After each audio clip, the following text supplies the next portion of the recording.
Le quatrième partenaire qui a aidé à tirer les histoires de vie des oubliettes de l'auto-formation pour la faire entrer progressivement dans les pratiques, entre autres de formation de formateurs, c'est Guy Jobert, enseignant à l'Université Dauphine et directeur de la revue Éducation Permanente. Moi, j'ai été concerné par la démarche biographique en formation d'adultes, effectivement, comme formateur de formateurs, lorsque j'avais la responsabilité d'un cycle de formation de formateurs qui s'appelait DUFA à Dauphine, et où j'avais invité les stagiaires à travailler sur le récit de vie, à partir de l'idée que ce sont des praticiens pour qui leur personnalité est un élément tout à fait important dans l'interaction avec leurs stagiaires,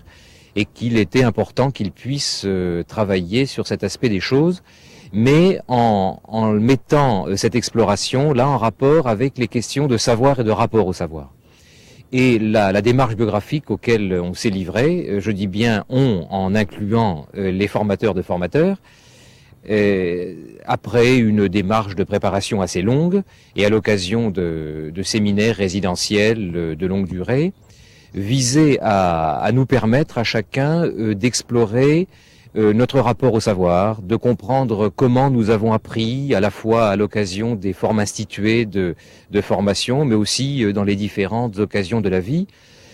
faisant l'hypothèse que la façon dont nous pratiquons avec les autres, dont nous essayons de les former ou de leur faciliter les apprentissages, est en rapport avec la façon dont nous-mêmes nous avons appris et avec le type de rapport au savoir que nous avons. La question là était moins d'explorer les dimensions psychologiques, personnelles, individuelles, que d'explorer ce qu'on pourrait appeler le rapport social au savoir, c'est-à-dire d'explorer une trajectoire sociale, un ensemble de pratiques sociales